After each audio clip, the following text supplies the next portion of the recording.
Hello dear students, मैं Brijbhushan and welcome to super Shiksha education that evolve you. Class 10th science का chapter number 6 हम पढ़ रहे हैं, जैव प्रक्रम यानी लाइफ प्रोसेसेस। क्या पढ़ा अभी तक? अभी तक 5 पार्ट इस चैप्टर के हम कर चुके हैं, जिसमें हमने चैप्टर के बेसिक्स को समझा, जैव प्रक्रम की परिभाषा को समझा और हमने देखा कि पोषण क्या होता है यानी न्यूट्रिशन क्या होता है, और ह्यूमन डाइजेशन सिस्टम को हमने कवर किया यानी मनुष्य का पाचन तंत्र, और उसके बाद हमने पढ़ा रेस्पिरेटरी सिस्टम यानी कि श्वसन तंत्र।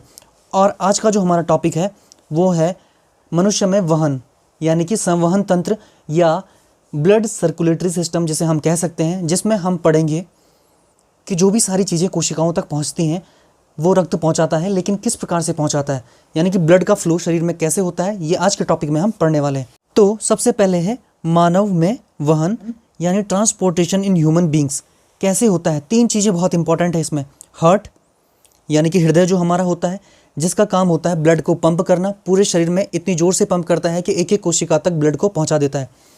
दूसरा नंबर है हमारे पास होनी चाहिए ब्लड कैपिलरीज यानी कि जो रुधिर वाहिकाएँ या रुधिर नलियाँ होती हैं। 2 कलर की आपको यहाँ पर दिखाई दे रही हैं, रेडिश और ब्लूइश कलर की, यानी कि लाल और नीले कलर की 2 नलियाँ दिखाई दे रही हैं। ये अलग अलग कलर क्यों हैं आगे समझेंगे, लेकिन इन नलियों से होकर ही यहाँ बीचों बीच आपको हृदय दिखाई दे रहा है, ये पंप करता है और उसके बाद इन नलियों से होकर ही रक्त पूरे शरीर में पहुँचता है। ठीक है। और तीसरे नंबर पे है रक्त यानी कि ब्लड, जो लेकर जाता है, चाहे वो पोषक तत्व हो, चाहे वो ऑक्सीजन हो या कार्बन डाइऑक्साइड हो, सबको लेकर कौन कैरी करता है सबको? ब्लड यानी कि रक्त। तो हम समझ गए कि मानव में वहन यानी कि ट्रांसपोर्टेशन इन ह्यूमन बींग्स है क्या क्या है। देखिए, हमारे शरीर में भोजन से प्राप्त पोषक तत्व, ऑक्सीजन, कार्बन डाइऑक्साइड आदि सारे पदार्थों का रुधिर द्वारा वहन किया जाता है। रुधिर यानी खून या ब्लड के द्वारा वहन किया जाता है, अर्थात सभी अंगों तक पहुंचाया जाता है, यानी एक एक सेल या एक एक कोशिका तक पहुंचाया जाता है। किसके द्वारा? रुधिर या ब्लड के द्वारा। किसको पहुंचाया जाता है? पोषक तत्व यानी कि न्यूट्रिएंट्स, ऑक्सीजन या फिर CO2, इन सब को जो घुमाता है पूरे शरीर में अपने साथ कैरी कर कर, वो है ब्लड यानी कि खून। इसके लिए हमारे पूरे शरीर में रुधिर नलियाँ होती हैं तथा हमारा हृदय एक पंप की तरह कार्य करता है। जैसे पिछले इमेज में हमने देखा था, पूरी नलियाँ बिछी होती हैं और उन नलियों में ब्लड को पंप कौन करता है? हार्ट यानी कि हृदय, जो रुधिर यानी कि ब्लड को इन नलियों के द्वारा, वो जो नलियाँ हैं उनके द्वारा शरीर की सभी जगहों अर्थात सभी ऊतकों में भेजता है, यानी कि सभी कोशिकाओं तक पहुंचा देता है। कौन पहुंचाता है? देखिए, सिंपल सी बात है, हार्ट जो होता है वो तेज़ी से पंप करता है और उसके अंदर जो ब्लड होता है, हृदय के अंदर 4 चैम्बर होते हैं, उनमें ब्लड होता है, वो पंप करके नलियों के द्वारा पहुँच जाता है शरीर की एक एक सेल्स में। इस प्रकार से मानव में वहन होता है और इसी ब्लड में सारी चीज़ें कोशिकाओं तक पहुँचती हैं और कोशिकाओं से वापस बाहर निकलती हैं। तो इस प्रकार हम परिभाषा कह सकते हैं वहन की कि खून के द्वारा सभी आवश्यक सामग्री, चाहे वो न्यूट्रिएंट्स हो यानी पोषक तत्व हो, CO2 या O2 हो, पूरे शरीर में भेजना। फिर से पढ़िए, खून के द्वारा सभी आवश्यक सामग्री पूरे शरीर में भेजना तथा वेस्ट पदार्थों को, जो बचे खुचे पदार्थ हैं और जिनका कोई काम नहीं है, को बाहर निकालने में सहयोग करना वहन यानी ट्रांसपोर्टेशन कहलाता है। जैसे अगर हम अपनी दैनिक जीवन में या डेली लाइफ में देखते हैं तो सामान को इधर उधर पहुंचाने का कार्य किसके द्वारा किया जाता है? बड़े बड़े ट्रक्स होते हैं जिनमें कि सामान को भिजवाया जाता है। वैसे ही शरीर में अगर किसी चीज़ की ज़रूरत है तो वो काम करता है, यानी कि वो जो ट्रक्स हैं उनका काम करता है ब्लड यानी कि रक्त, और सारे चीज़ों को यहाँ से वहाँ ले जाता है, एक कोशिका से दूसरी कोशिका तक। आप समझ गए इस चीज़ को? आगे बढ़ते हैं। अब देखिए, जो मानव संवहन तंत्र यानी कि ब्लड सर्कुलेटरी सिस्टम है, उसके अवयव क्या हैं, यानी कि वो किन चीज़ों से मिलकर बना है, कौन से भागों से मिलकर बना है। तो उसमें 3 चीज़ें होती हैं। पहला है रक्त व लसिका। रक्त, इसमें अलग अलग प्रकार की कोशिकाएं होती हैं, red blood cell, white blood cell और ये प्लेटलेट्स। और लसिका, लसिका ये जो हरे कलर की ट्यूब्स हैं, इनके अंदर एक तरल बहता है, उसे कहते हैं लसिका। इसे आगे समझते हैं। दूसरे नंबर पर है रक्त नलिकाएँ यानी कि धमनी और शिराएँ। ये क्या होती हैं हम अभी समझेंगे। और तीसरे नंबर पर है हृदय यानी कि हार्ट, जो पंप करता है पूरे शरीर में ब्लड को। तो जब ये 3 चीज़ें मिलती हैं तब जाकर एक पूरा सिस्टम बनता है तंत्र बनता है जिसे हम कहते हैं मानव संवहन तंत्र या ब्लड सर्कुलेटरी सिस्टम। तो इन चीज़ों को एक एक करके अब समझते हैं। अब सबसे पहले हम पढ़ते हैं ब्लड यानी कि रक्त को। देखिए, ब्लड के दो भाग होते हैं, एक इसका सॉलिड पार्ट होता है और एक इसका लिक्विड पार्ट होता है, यानी कि ठोस पार्ट और द्रव पार्ट। अब देखिए, जो इसका ठोस भाग है वो है ब्लड सेल्स, रक्त का जो ठोस भाग है वो है ब्लड सेल्स, और जो इसका लिक्विड पार्ट है उसे हम कहते हैं प्लाज्मा। तो देखिए, अगर ये पूरा ब्लड है तो यहाँ आपको जो दिखाई दे रहा है वो है इसका सॉलिड पार्ट यानी ब्लड सेल्स, और जो ज़्यादा वाला भाग है वो है लिक्विड पार्ट यानी प्लाज्मा। आपको साफ समझ में आ रहा है कि ब्लड में प्लाज्मा अधिक मात्रा में होता है और जो ब्लड सेल्स होती हैं यानी कि जो सॉलिड भाग होता है वो कम मात्रा में होता है।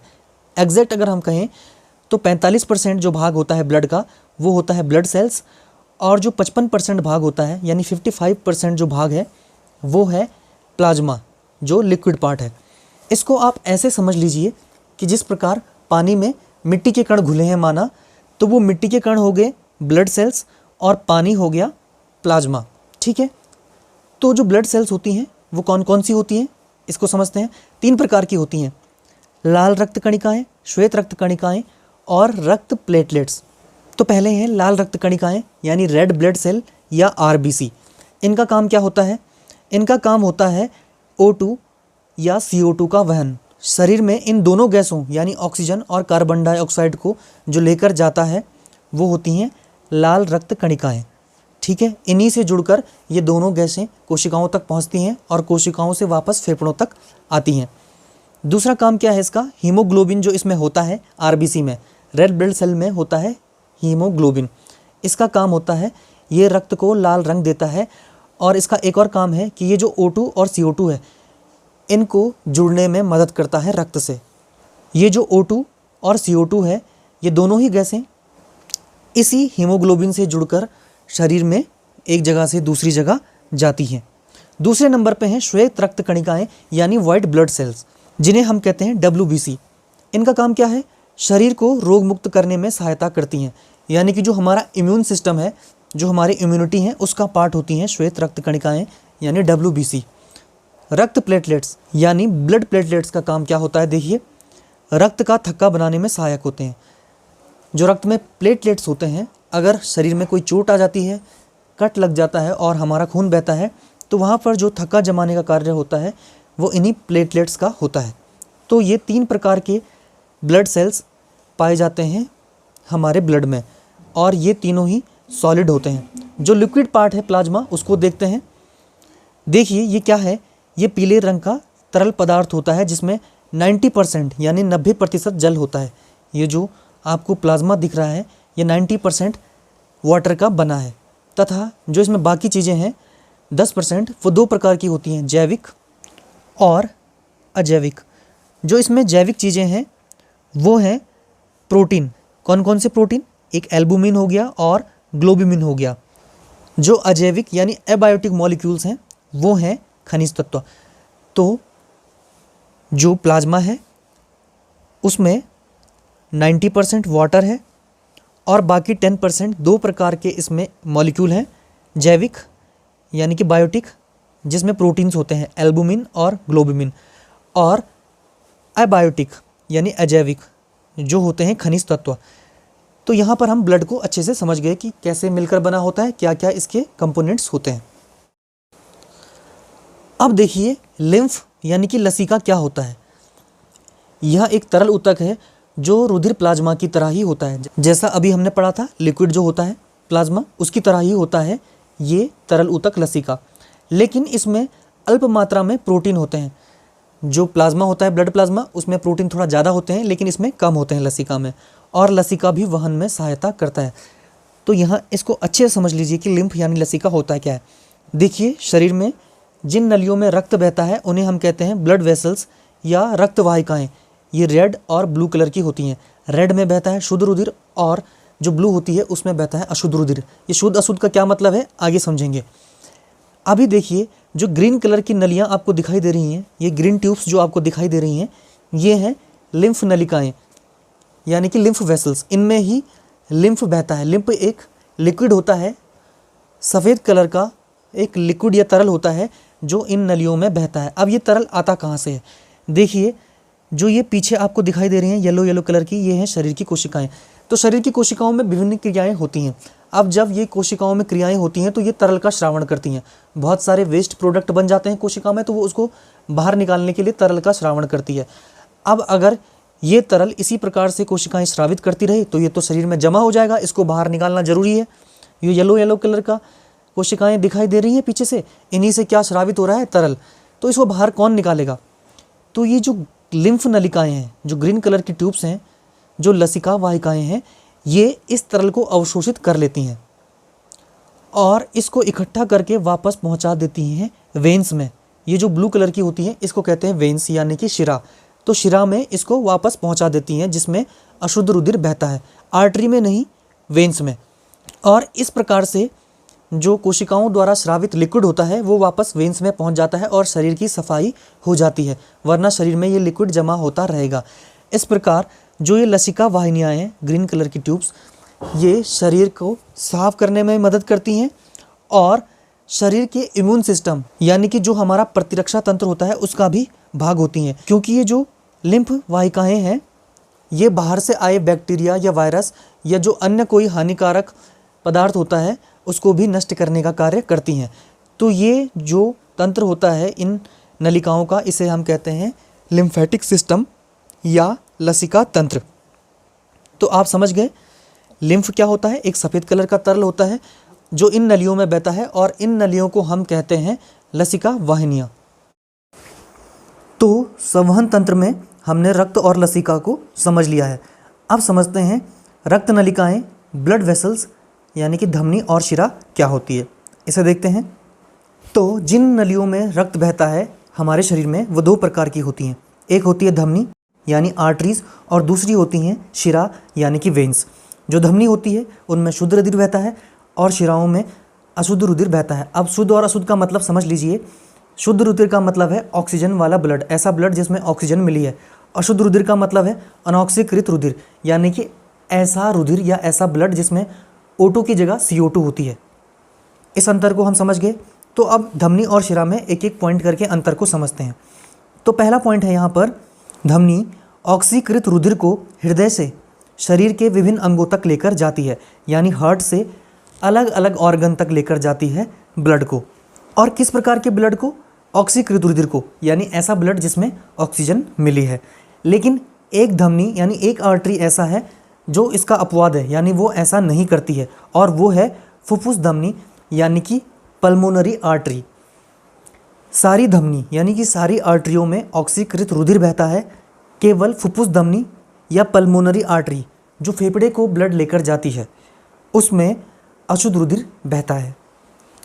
इसी प्रकार शिरा में देखिए, पहला पॉइंट, शिराएं विभिन्न अंगों से अनऑक्सीकृत रुधिर एकत्रित करती हैं और वापस हृदय में लाती हैं, यानी कि शरीर की सारी कोशिकाओं में जो CO2 उत्पादित होती है यानी कार्बन डाइऑक्साइड बनती है कोशिकाओं में, तो उस CO2 को ब्लड में मिलाकर वापस हृदय में लाती हैं शिराएं यानी कि वेन्स।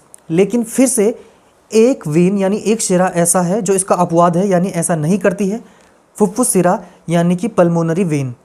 और ये कहाँ से ब्लड लाती है? ये फेफड़े से ब्लड लाती है। फुफ्फुस यानी फेफड़ा और पल्मोनरी का मतलब भी फेफड़ा ही होता है, इसलिए इसका मतलब फुफ्फुस धमनी और फुफ्फुस शिरा यहाँ पर कहा गया है। इस चीज़ को एक डायग्राम से समझ लीजिए, इस पहले पॉइंट को, क्योंकि यही सबसे मेन अंतर है धमनी और शिरा में। देखिए, ये हृदय है और ये सारी आर्टरीज यानी कि धमनियाँ हैं। धमनियों का काम होता है हार्ट से ब्लड को पूरे शरीर में ले जाना। पूरे शरीर में ले जाती हैं किस प्रकार के ब्लड को? प्योर ब्लड को, क्योंकि शरीर के अंगों को कैसा ब्लड चाहिए? ऑक्सीजन वाला प्योर ब्लड चाहिए। तो आर्टरी का काम होता है ऑक्सीकृत रुधिर को शरीर के अंगों तक ले जाना हार्ट से। लेकिन एक आर्टरी आपको यहाँ पर दिखाई दे रही है, ये भी हृदय से रक्त ले जा रही है, क्योंकि आर्टरी है तो हृदय से रक्त को लेकर ही जाएगी। लेकिन ये O2 वाला नहीं बल्कि CO2 वाला रुधिर यानी अनऑक्सीकृत रुधिर को लेकर जाती है। और कहाँ लेकर जाती है? फेफड़े में लेकर जाती है। सारे अंगों को जो आर्टरी होती हैं वो शुद्ध रुधिर देती हैं यानी ऑक्सीकृत रुधिर देती हैं, लेकिन फेफड़े को हृदय से अनऑक्सीकृत रुधिर जाता है। क्यों? क्यों जाता है फेफड़े को? क्योंकि फेफड़े का काम है शुद्ध करना। बाकी सारे अंगों को मिला ऑक्सीजन वाला रुधिर और फेफड़े को मिला CO2 वाला रुधिर, ताकि वो उसे फिर से शुद्ध कर सके उसमें ऑक्सीजन मिलाकर। ठीक इसी प्रकार से अब समझिए पल्मोनरी वेन क्या होती है। सारी वेन्स का काम होता है शरीर के विभिन्न अंगों से CO2 वाले ब्लड को यानी अनॉक्सीकृत रुधिर को फिर से हृदय में लाना, ताकि हृदय उसे फेफड़े को भेज सके साफ करने के लिए। लेकिन एक वेन ऐसी है जो हृदय में शुद्ध रुधिर लाती है। कहाँ से आती है? फेफड़े से, क्योंकि फेफड़े में ही रुधिर शुद्ध होता है। इसलिए ये वेन यानी पल्मोनरी वेन कैसा रुधिर लाती है? शुद्ध रुधिर। तो अब आप समझ गए होंगे कि सारी आर्टरी हृदय से रुधिर को ले जाती है, शुद्ध रुधिर को, सिवाय पल्मोनरी आर्टरी के, और सारी वेन्स अशुद्ध रुधिर को यानी अनॉक्सीकृत रुधिर को हृदय में लाती हैं, सिवाय पल्मोनरी वेन के। तो इस अंतर को हम अच्छे से समझ गए, पहले अंतर को। दूसरा पॉइंट देखिए, धमनी की भित्ति मोटी होती है और अधिक लचीली होती है। क्यों होता है ऐसा? धमनी का काम होता है यानी आर्टरी का काम होता है हृदय से पूरे शरीर में ब्लड को लेके जाना। तो इसलिए इनमें बहुत प्रेशर से ब्लड बहता है, क्योंकि शरीर की एक एक कोशिका तक ब्लड को पहुंचना है। अगर प्रेशर कम होगा तो नहीं पहुंच पाएगा, इसलिए इनकी भित्ति मोटी होती है और लचीली होती है। लेकिन शिरा में ऐसा नहीं होता है। शिरा की भित्ति कम मोटी होती है, क्योंकि इसमें कम प्रेशर से ब्लड बहता है, क्योंकि आराम से वापस हृदय तक पहुंच जाता है, और कम लचीली होती है इसकी भित्ति। अगला पॉइंट देखिए, जो धमनी यानी आर्टरीज होती हैं उनमें वाल्व नहीं होते हैं। देखिए धमनियाँ क्या करती हैं? प्योर ब्लड को शरीर के विभिन्न अंगों तक लेकर जाती हैं। तो इनमें रुधिर बहुत फोर्स से बहता है। हमने देखा इनमें बहुत फोर्स से जो हार्ट होता है वो रुधिर को भेज देता है।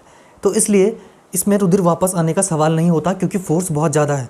तो इसलिए इनमें वाल्व नहीं होता है। वाल्व का काम होता है जो नलियाँ हैं उनमें खून कहीं वापस ना आ जाए, इसलिए वाल्व लगे होते हैं उसको रोकने के लिए, और इसमें नहीं होते। धमनी यानी कि आर्टरीज में नहीं होते हैं। लेकिन यहाँ देखिए शिरा में वाल्व होते हैं। क्यों? क्योंकि पूरे पैरों की तरफ से भी वेन्स आती हैं, और ऊपर की तरफ क्योंकि रक्त चढ़ रहा है, ग्रेविटी के खिलाफ ऊपर के लिए चढ़ रहा है, तो वापस नीचे गिर सकता है। उस नली में ब्लड को वापस जाने के रोकने के लिए वाल्व लगे होते हैं। ठीक है, हम समझ गए। वाल्व किस में होते हैं? शिरा यानी कि वेन्स में, और धमनी यानी आर्टरीज में वाल्व नहीं होते हैं। अगला पॉइंट देखिए, जो धमनी यानी आर्टरीज होती हैं ये सतही नहीं होती है और ऊतकों के नीचे पाई जाती है, यानी कि ये सतह पर नहीं होती हैं। अगर आप अपने शरीर के स्किन को देखेंगे तो सतह पर जो आपको नसें दिखाई दे रही हैं, ब्लू कलर की जो आपको नलियाँ दिखाई दे रही हैं, वो आर्टरीज नहीं होती हैं, वो वेन्स होती हैं। क्योंकि जो वेन्स होती हैं वो सतह पर दिखाई देती हैं, और जो आर्टरीज यानी धमनी होती हैं वो सतह के नीचे यानी कि ऊतकों के नीचे पाई जाती हैं। तो आर्टरीज को हम ऐसे बाहर से देख नहीं सकते जिस प्रकार हम वेन्स को देखते हैं। आप अपनी कलाई पे देखेंगे तो आपको उठी उठी नलियाँ दिखाई देंगी, यानी कि ये ब्लड वेसल्स दिखाई देंगी, शिराएँ दिखाई देंगी, वो वेन्स होती हैं। और क्योंकि वो ब्लू कलर की दिखाई देती हैं तो हम समझ गए कि नीचे गहरे में होती हैं आर्टरीज और सतह पर होती हैं वेन्स। तो इस प्रकार से हम धमनी और शिरा में अंतर को समझ गए बहुत अच्छे से। तो यहाँ पर हम संवहन तंत्र के दो अवयव समझ गए, दो कंपोनेंट समझ गए, रक्त और लसिका और रक्त नलिकाएं यानी ब्लड वेसल्स को। अब हम चलते हैं तीसरे कंपोनेंट्स की तरफ, जो है हृदय यानी कि हार्ट। तो अब आता है हमारा पंप हृदय। हृदय यानी हार्ट, ये पंप की तरह कार्य करता है हमारे शरीर में, ब्लड को प्रेशर से पंप करता है, और जिसके कारण धमनी यानी आर्टरीज के द्वारा एक एक कोशिका तक ब्लड पहुंच पाता है। तो देखिए इसकी परिभाषा, हमारा हृदय एक पेशीय अंग है, एक मस्कुलर ऑर्गन है जो मुट्ठी के आकार का होता है। चूँकि रुधिर यानी ब्लड ऑक्सीजन तथा कार्बन डाइऑक्साइड दोनों का ही वहन करता है, अतः दोनों तरह के रुधिर को आपस में मिलने से रोकने के लिए हमारा हृदय 4 कोष्ठों में बटा होता है। तो यहाँ पर हम क्या समझे? हृदय एक पेशी अंग है जो कि ब्लड को शरीर में पंप करता है, मुट्ठी के आकार का होता है, और अलग अलग यानी कि O2 और CO2 वाले ब्लड को अलग रखने के लिए हृदय 4 चैम्बर में बटा होता है। अब समझते हैं हृदय के भाग यानी स्ट्रक्चर ऑफ हार्ट। कैसा होता है हमारा हार्ट का स्ट्रक्चर, देखते हैं। तो सबसे पहले एक बात समझ लीजिए कि हमारा जो हार्ट होता है उसमें 4 चैम्बर होते हैं। 2 ऊपर और 2 नीचे। जो ऊपर के 2 चैम्बर होते हैं उन्हें हम कहते हैं आलिंद यानी कि एट्रियम। नीचे के 2 चैम्बर होते हैं उन्हें हम कहते हैं निलय यानी कि वेंट्रिकल। ऊपर के 2 चैम्बर हो गए बायां आलिंद यानी लेफ्ट एट्रियम और दायां आलिंद यानी कि राइट एट्रियम। इसी प्रकार से नीचे के 2 चैम्बर हो गए बायां निलय यानी कि लेफ्ट वेंट्रिकल और दायां निलय यानी कि राइट वेंट्रिकल। इस प्रकार से हम 4 चैम्बर समझ गए, आलिंद और निलय यानी कि एट्रियम और वेंट्रिकल, दायां और बायां। अब देखिए हृदय में किस प्रकार से ब्लड आता है और किस प्रकार से जाता है, यानी ब्लड फ्लो इन चैम्बर्स में किस प्रकार से होता है। इस प्रक्रिया को बहुत ध्यान से समझिए। तो सबसे पहले ये जो ब्राउन कलर की आपको दिखाई दे रही हैं यहाँ पर, ये हैं पल्मोनरी वेन्स। पल्मोनरी यानी कि फेफड़ा और वेन्स मतलब ऐसी नली जो हृदय में ब्लड को लेकर आती है।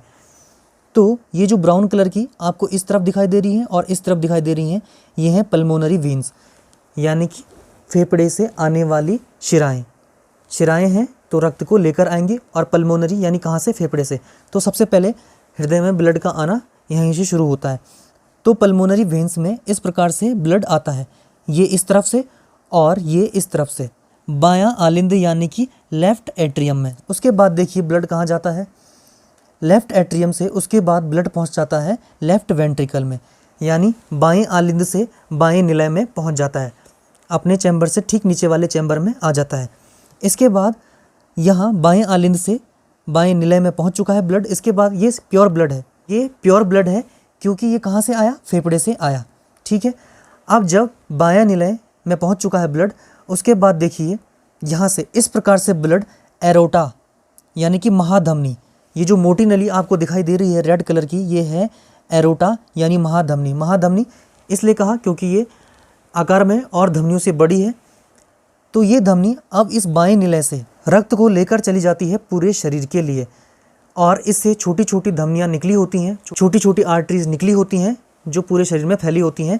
इस प्रकार इस बाएं भाग में जिसमें ऑक्सीकृत रुधिर बह रहा था, पहले रुधिर एट्रियम में आया, फिर वेंट्रिकल में आया, और उसके बाद एरोटा द्वारा यानी महाधमनी द्वारा पूरे शरीर के लिए चला गया।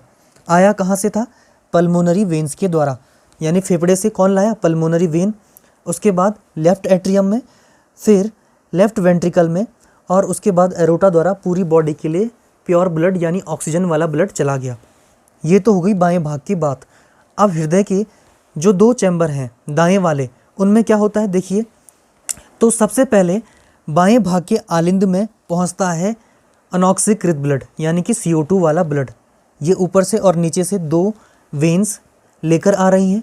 ऊपर वाली वेन्स क्योंकि ये मोटी और बड़ी वेन्स है, तो इसका नाम है सुपीरियर वेना केवा, यानी कि ये शरीर के ऊपर वाले, हृदय से जो ऊपर वाले अंग हैं उनसे CO2 वाले ब्लड को लेकर आ रही है दाएं आलिंद में यानी राइट एट्रियम में। इसी प्रकार नीचे आपको एक मोटी वेन दिखाई दे रही है, इसको कहते हैं इन्फीरियर वेना केवा। ये पूरे शरीर से, निचले शरीर से जो हृदय के नीचे वाला भाग है, उससे CO2 वाले यानी अनॉक्सीकृत रुधिर को लेकर आ रही है, जिसको हम अशुद्ध रुधिर भी कह देते हैं सामान्य भाषा में। और ये दोनों नलियाँ, ये दोनों वेन्स यानी दोनों शिराएं कहाँ पहुँचा रही हैं ब्लड को, दाएं आलिंद में यानी कि राइट एट्रियम में। ध्यान रखिए ब्लड पहले आलिंद यानी एट्रियम में आता है, उसके बाद ही एट्रियम से निलय में जाता है। इसके बाद क्या होगा, अगले चरण में दाएं आलिंद यानी राइट एट्रियम से ब्लड पहुंच जाता है राइट वेंट्रिकल में। तो इस चैम्बर से पहुंच गया इस चैम्बर में। इसके बाद ये राइट वेंट्रिकल में यानी दाएं निलय से ब्लड कहाँ पहुंच जाता है, देखिए इस प्रकार से। ये जो पल्मोनरी आर्टरी है, ये जो पर्पल कलर की आपको दिखाई दे रही है, इस पल्मोनरी आर्टरी के द्वारा, पल्मोनरी मतलब ऐसी आर्टरी या ऐसी धमनी जो कहाँ ले जा रही है ब्लड को, फेफड़े यानी लंग्स तक। एकमात्र ऐसी आर्टरी या एकमात्र ऐसी धमनी जो कि इम्प्योर यानी CO2 वाले ब्लड को लेकर जाती है। तो यहाँ पर हम पूरा फ्लो समझ गए कि किस प्रकार से कौन से चैम्बर में पहले ब्लड आता है और फिर किस प्रकार से वो शरीर में जाता है। इसी प्रकार शरीर से पहले कौन से चैम्बर में आता है और फिर शुद्ध होने के लिए फेफड़े में जाता है। कुछ और पॉइंट्स क्या है मानव हृदय के बारे में। मानव हृदय एक पंप की तरह कार्य करता है।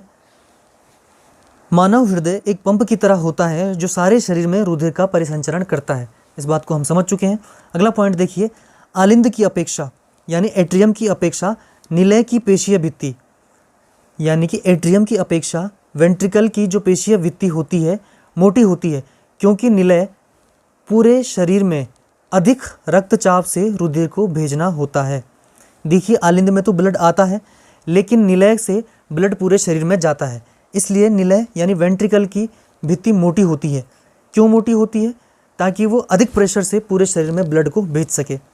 अगला पॉइंट है, हृदय में उपस्थित वाल्व रुधिर प्रवाह को उल्टी दिशा में रोकना सुनिश्चित करते हैं। हमने पढ़ा था अभी कि जो वेन्स होती हैं यानी शिराएं होती हैं, वो शरीर के निचले भाग से हार्ट तक ब्लड को लेकर आती हैं। क्योंकि ये ग्रेविटी के खिलाफ ऊपर की तरफ रक्त को ले आ रही हैं, तो कहीं रुधिर वापस न चला जाए, ब्लड कहीं वापस कोशिकाओं की तरफ न चला जाए, इसलिए उसे रोकने के लिए इसमें वाल्व लगे होते हैं। जबकि आर्टरीज यानी धमनी में वाल्व नहीं होते हैं। इस चीज़ को हमने समझ लिया है। अब हम समझने वाले हैं मैकेनिज्म ऑफ सर्कुलेटरी सिस्टम, यानी कि जो वहन तंत्र होता है वो पूरा किस प्रकार से काम करता है स्टेप बाय स्टेप। मानव शरीर में रुधिर परिसंचरण दर्शाने वाला रेखा चित्र कि कहाँ से रुधिर बहना शुरू होता है, किस प्रकार से कोशिकाओं तक जाता है, ये पूरी चीज़ हम एक चार्ट के द्वारा बहुत अच्छे से समझने वाले हैं। बहुत ध्यान से देखिए और आप समझ जाएंगे कि पूरा ब्लड फ्लो किस प्रकार से होता है। तो देखिए, सबसे पहले कहाँ से शुरुआत करते हैं? फेफड़े से शुरुआत करते हैं, क्योंकि यहीं रुधिर क्या होता है, शुद्ध होता है। किस प्रकार से शुद्ध होता है? एनिमेशन को बहुत ध्यान से देखिए। ये है ऑक्सीजन, यहाँ पे जो छोटे छोटे डॉट्स आपको दिखाई दे रहे हैं ऑक्सीजन।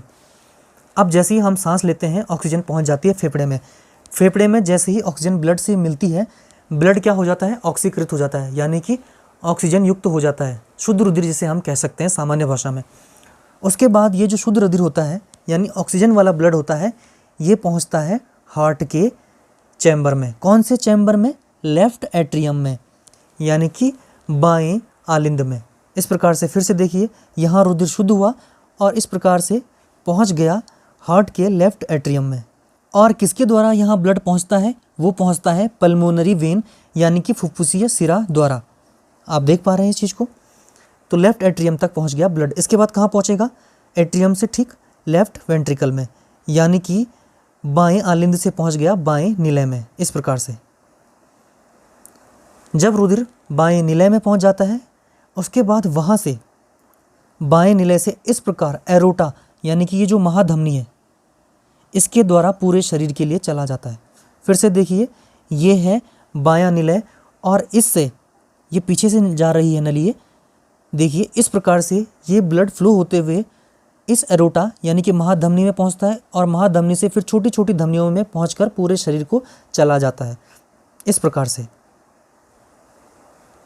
पहले बाएं निलय में था, उसके बाद एरोटा से होते हुए पूरे शरीर में चला गया। तो ये था ऑक्सीजन वाले यानी कि ऑक्सीकृत रुधिर किस प्रकार से शरीर में बहता है। अब जब शरीर में पहुंच गया ऑक्सीजन वाला रुधिर, फिर वहाँ ऊर्जा बनी शरीर की कोशिकाओं में, और जब शरीर की कोशिकाओं में ऊर्जा बनती है तो वहाँ एक गैस उत्पादित होती है। कौन सी? CO2। और CO2 को शरीर से बाहर निकालना बहुत ज़रूरी होता है। तो उसके बाद फिर CO2 भी घुल जाती है रुधिर में, और रुधिर कैसा हो जाता है यानी ब्लड कैसा हो जाता है उसके बाद जब CO2 उसमें घुल जाती है? अनऑक्सीकृत यानी डीऑक्सीजनेटेड, जिसे सामान्य भाषा में हम अशुद्ध रुधिर कह देते हैं। और उसके बाद शिराएं यानी कि वेन्स इस रुधिर को इकट्ठा करती हैं और इस प्रकार से लेकर जाती हैं। ये देखिए, इस प्रकार से उसे लेकर जाती हैं हृदय के राइट एट्रियम में यानी कि दाएं आलिंद में। फिर से देखिए, CO2 वाला रुधिर शरीर से पहुंच गया है हृदय के दाएं एट्रियम में। फिर दाएं एट्रियम में जब रुधिर पहुंच जाता है, उसके बाद कहाँ पहुंचता है? देखिए, दाएं एट्रियम से पहुंच जाता है दाएं वेंट्रिकल में, यानी कि दाएं आलिंद से पहुंच गया दाएं निलय में। दाएं निलय में यानी राइट वेंट्रिकल में पहुंचने के बाद इस प्रकार से रुधिर का फ्लो होता है। देखिए कहाँ जा रहा है? ये जा रहा है इस वाली नली में। ये जो नली है आपको दिखाई दे रही है, और इस नली को हम कहते हैं पल्मोनरी आर्टरी यानी कि फुफ्फुसीय धमनी। और इस प्रकार से ये अनऑक्सीकृत रुधिर यानी CO2 वाला रुधिर फिर से फेफड़े में पहुंच जाता है शुद्ध होने के लिए।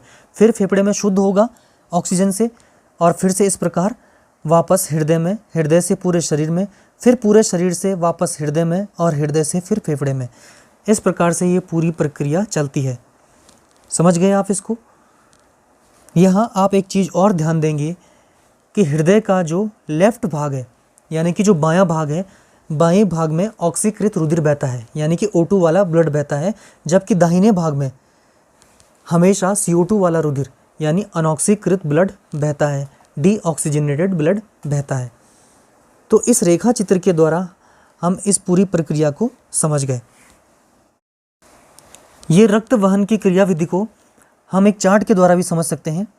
ये है मनुष्य का फेफड़े यानी कि लंग्स। लंग्स से क्या होता है, रुधिर शुद्ध होता है यहाँ, यानी उसमें ऑक्सीजन मिलती है।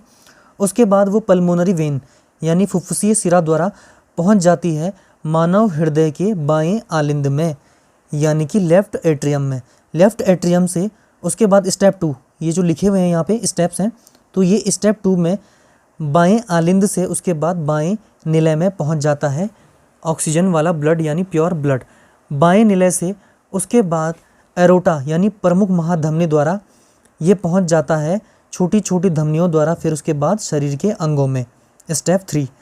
स्टेप 4 में देखिए, शरीर के अंगों में यानी कोशिकाओं में जब CO2 बनती है तो वो भी ब्लड में घुल जाती है और उस अशुद्ध रक्त यानी कि CO2 वाले ब्लड को लेकर प्रमुख शिरा यानी कि वेना केवा पहुंच जाती है हृदय के दाएं आलिंद यानी राइट एट्रियम में। स्टेप 4। उसके बाद दाएं आलिंद से दाएं निलय में।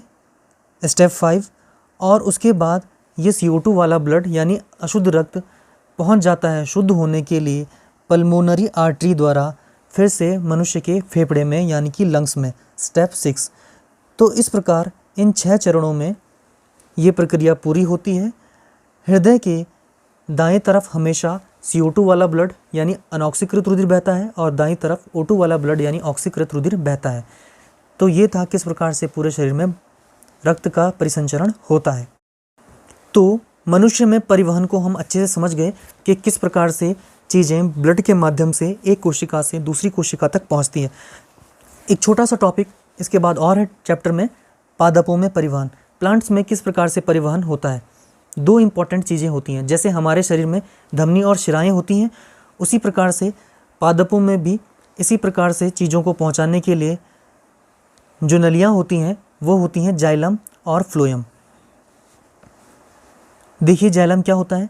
जाइलम एक संवहनी ऊतक है। संवहनी मतलब ऐसा ऊतक जो संवहन करता है, यानी कि चीज़ों को एक जगह से दूसरी जगह पहुंचाता है। जाइलम एक संवहनी ऊतक है जो पानी और विघटित खनिजों को जड़ से अवशोषित कर शेष पौधे तक पहुंचाता है। यानी जाइलम का काम होता है जो जड़ें जल और खनिज लवणों को अवशोषित करती हैं उसको ये पौधे के सभी भागों तक पहुंचाता है। फ्लोएम देखिए, फ्लोएम भी एक संवहनी ऊतक है, ऐसा ऊतक जो संवहन करता है, जो पौधे के हरे भागों से पौधे के बाकी हिस्सों में प्रकाश संश्लेषण के दौरान तैयार भोजन को स्थानांतरित करता है। तो जो पत्तियों में भोजन बनता है या हरे भागों में जो भोजन बनता है उसको जड़ तक और अन्य सभी भागों तक नीचे की तरफ जो लेकर आता है वो होता है फ्लोएम। तो मेन अंतर क्या है, जड़ ने जो जल सोखा उसको ऊपर पौधे की एक एक पत्ती तक पहुंचाया जाइलम ने, और पत्तियों में जो भोजन बना उसको नीचे सभी भागों तक पहुंचाया फ्लोएम ने। इस छोटे से एनिमेशन से हम इस चीज़ को और बेहतर समझते हैं। ये एक प्लांट है। अब देखिए जाइलम और फ्लोएम की दिशा, ये जो ब्लू कलर में आपको दिखाई दे रहा है ऊपर की तरफ जिसकी दिशा है वो है जाइलम, और ये जो ऑरेंज कलर में दिखाई दे रहा है नीचे की तरफ जिसकी दिशा है वो है फ्लोएम। तो देखिए यहाँ जड़ों द्वारा जल और खनिजों का अवशोषण हो रहा है और इस प्रकार जाइलम द्वारा ऊपर की तरफ जल और खनिज लवण जा रहे हैं। ये दिख रहा है आपको एनिमेशन में। इसी प्रकार से जो पत्तियों और अन्य हरे भागों में भोजन बन रहा है वो फ्लोएम के द्वारा इस प्रकार से नीचे आ रहा है। ये जो रेड रेड हो रहा है ये आपको दिखाई दे रहा है, तो ये फ्लोएम कर रहा है, यानी कि खाने को नीचे सभी भागों तक पहुंचा रहा है। तो इस प्रकार से पादपों में संवहन होता है जाइलम और फ्लोएम के द्वारा। जाइलम यानी जल का संवहन करता है, फ्लोएम यानी भोजन का। तो आज के वीडियो लेक्चर में इतना ही।